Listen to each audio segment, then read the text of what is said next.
Il y a des gens qui ont pleuré dans mes bras parce que c'est le plat qui leur rappelle leur grand-mère et en quelque sorte, c'est devenu la Madeleine de Proust de notre diaspora. C'est violent un tournage le premier jour du Ramadan sans café quand même. Derrière, on aperçoit la petite cuisine et dans la petite fenêtre, la Mona Nora. C'est voilà, Nora, notre chef de cuisine, qui est en train de préparer le plat du jour. Là, je suis en train de préparer les boulettes, la sventi kourbabine, qui est un plat phare de l'Algérie et plus spécialement dans la Kabylie.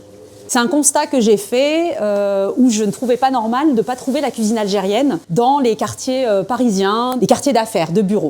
Puisque je faisais partie de ces cadres qui travaillaient dans le coin. Et je ne trouvais pas normal de ne pas pouvoir manger, pas qu'un bon couscous, parce que ça c'est l'incontournable et tout le monde le connaît, mais des plats traditionnels algériens, moins connus, comme la rechta, comme amokfol, aroma, la galette farcie, des briques, de la chorba. On travaille dans une ambiance musicale. Là, si le matin on ne veut pas réveiller les voisins, mais à partir de 10h30, 11h, et ben, la musique à fond. Parce qu'en fait, la nourriture, je pense que c'est comme les fleurs. Il paraît qu'en mettant de la musique aux fleurs, ça leur fait plaisir, et ben, la nourriture de même. Il faut que la nourriture sente les zones positives de la personne qui cuisine. Je ne suis pas une super Jimmy toute seule en cuisine. J'ai toujours mon bras droit, Khoucha, qui j'appelle le procureur. Moi, je donne des directives et elle tranche. On a Hdila qui est un agent polyvalent entre cuisine et salle aussi. Et le maestro de la salle, Massi et Soraya. Il y a des gens qui viennent et ils disent on se sent vraiment chez nous. Alors qu'en réalité, ils sont dans un établissement pour manger. Mais l'atmosphère de l'établissement, ça les met tellement à l'aise qu'ils se sentent chez eux. Il y a des gens qui ont pleuré dans mes bras parce que c'est le plat qui leur rappelle leur grand-mère.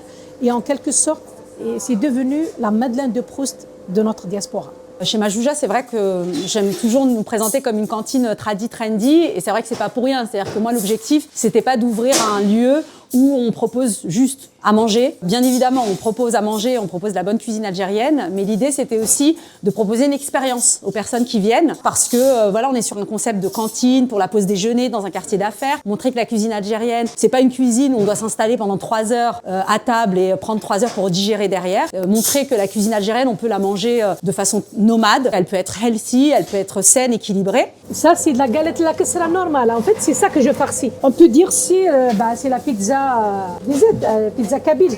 Avant, on la faisait avec de la viande fumée ou de la shahba, comme on dit, la graisse fumée. Et là, maintenant, cette génération un peu light, ils ne mangent pas ça. Donc, on s'est rabattu sur la viande hachée, poulet. Je fais une version pour les végétariennes fita épinard. Et je fais épinard chèvre miel.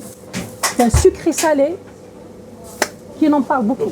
C'est un livre dont on est très fiers parce que pour nous, c'est une façon de prolonger l'histoire. Et alors, quand ça ne va pas avec Nora, des fois, quand on a des coups de mou, quand on est un peu down, on est un peu fatigué, hop, on prend le livre et puis on fait « Wouh !» Et après, on a le sourire. Voilà. C'est une façon pour nous de mettre à l'écrit tout cet héritage en fait qu'on a. Et il y a à la fois des recettes très traditionnelles, des recettes street food, des entrées, qu'on a des témoignages en fait. C'est des petites interviews, voilà, de personnes qui ont un lien avec l'Algérie. Et on leur a demandé de nous parler de leur rapport à la cuisine algérienne. Donc ça donne un livre avec 80 recettes dont on est plutôt très fiers.